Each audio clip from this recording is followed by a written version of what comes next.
माझ्या नंदुरबार जिल्ह्यामध्ये जे जलसंपदा विभागामार्फत जे रामपूर धरण आणि देहली धरण या धरणाच्या लोकबोग 40-45 वर्षे झाले आहे।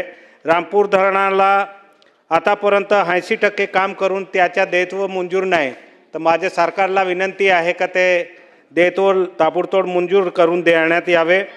आणि जे देहली धरणाला 422 कोटी 84 लाख मंजूर करून दिले आहे, पण ते पैसे उपलब्ध करून दिले नाही, म्हणून ते लागेल ते पैसे उपलब्ध करून देण्यात यावे।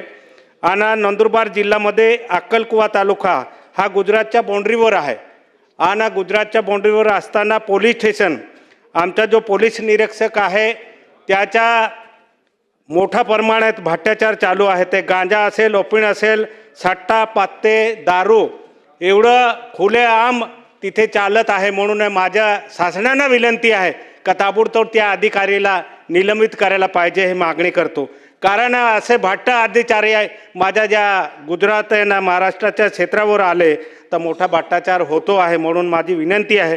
दुसरं जलसंपदा किंवा पाणीपुरवठा जे विषय आहे त्याच्यामध्ये जे मोठ्या योजना होत्या ते 6 योजना आमच्याकडे MGPच्या होत्या। त्याच्यात ठेकेदार आणि जो इंजिनियर आहे त्यांच्या संगमताने त्यांनी पाईपलाईन करून दिल्या।